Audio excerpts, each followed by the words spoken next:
Official secret act के तहत इमरान खान पर साइफर के मामले पर ट्रायल जो है वो शुरू कर दिया गया है और अटक जेल में इस ट्रायल की पहली समाअत आज हुई। गुज़श्ता रोज़ सिक्योरिटी के पेश नज़र ये फैसला किया गया कि इमरान खान को अटक जेल से ख़ुसूसी अदालत में लाना और ले जाना एक सिक्योरिटी रिस्क होगा, इसलिए अटक जेल में ही ये ट्रायल की जाए और उसके बाद उस नोटिफिकेशन जारी हुआ और आज बाकायदा उसकी पहली समाअत जेल के अंदर ही हुई। ये वही ऑफिशियल सीक्रेट एक्ट बिल है जिस पर मुसल्लह अफ़वाज के सुप्रीम कमांडर और सदर मुमलिकत रियासत के सरबराह, जिन्होंने ये डिनाई किया था कि उन्होंने इस बिल पर साइन नहीं किए, लेकिन उसके बावजूद ये बिल कानून का हिस्सा बन गया और अब इस पर अमल भी शुरू हो चुका है। और इस बिल के तहत ज़ाहिर जो कानून बना है उसके तहत अभी ट्रायल्स शुरू हो गई हैं। शाह महमूद कुरैशी, असद उमर, दीगर लोग और इमरान खान,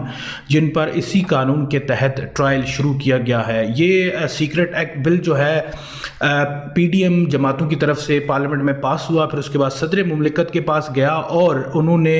ट्वीट के ज़रिए कौम को बताया कि उन्होंने इस बिल पे साइन नहीं किए, उनको इस बिल के ऊपर तहफ़्फ़ुज़ात थे। उन्होंने अपने स्टाफ से कहा कि ये बिल वापस भिजवा दें असेंबली में, लेकिन उनके साथ गलत बयानी की गई और फिर उनको ख़बर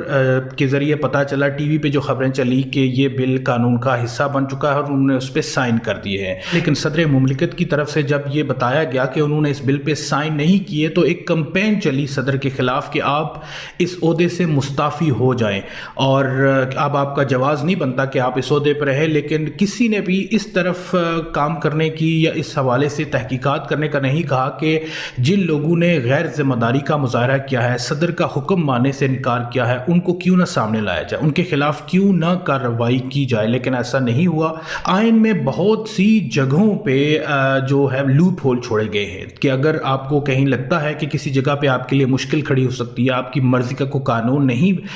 पास हो सकता, तो वहाँ पे लूप होल छोड़ा गया है। जिस तरह के 10 रोज़ का लूप होल छोड़ा गया कि अगर सदर मुमलिकत उस पर दस्तखत नहीं करते, उस पर कोई जवाब नहीं देते, तो ऑटोमेटिकली वो कानून का हिस्सा बन जाएगा। अब सदर ज़ाहिर है डायरेक्टली खुद अकेला तो काम नहीं कर रहा होता, उसके पीछे एक पूरी फोर्स होती है, पूरे उस प्रेसिडेंट हाउस का एक पूरा स्टाफ होता है। अगर उसमें से ही कोई आगे पीछे चीज़ें कर देता है तो ज़ाहिर है बहुत सारी चीज़ें जो हैं वो उनकी मर्ज़ी के बिना भी हो सकती हैं। और यही कुछ शायद जो सदर मुमलिकत का बयान है, अगर उसके मुताबिक चला जाए तो शायद इस केस में भी ऐसा ही कुछ हुआ है। लेकिन इस सारे मामले के सामने आने के बाद किसी भी तरफ से कोई भी आवाज़ इस हवाले से नहीं उठी कि ये गलत हुआ है या इसके ऊपर तहकीकात होनी चाहिए, बल्कि सुप्रीम कोर्ट की तरफ से भी कोई इस पे हवाले से कोई कमेंट्स नहीं आए और सियासी जमातों ने तो मुकम्मल सदर मुमलिकत की मुखालफत की कि उन्होंने इस तरह का बयान क्यों दिया है। चाहिए तो ये था कि इसकी तहकीकात करवाई जाती, पता करवाया जाता कि ऐसा क्यों हुआ है। लेकिन उसके बरक्स सदर से इस्तीफ़ा मांगने की डिमांड की गई कि आप इस्तीफ़ा दे के घर चले जाएं। जहाँ तक इमरान खान के ट्रायल्स की बात की जाए तो यूँ लगता है जैसे कि जुल्फ़िकार अली भुट्टो साहब की जो मिसाल है उसको दोहराने की कोशिश की जा रही है, क्योंकि जुल्फ़िकार अली भुट्टो साहब के दौर में भी अदालतों को कैप्चर कर लिया गया था, सियासी जमातें एक साइड पे हो गई थी और फिर लाहौर हाई कोर्ट ने उनको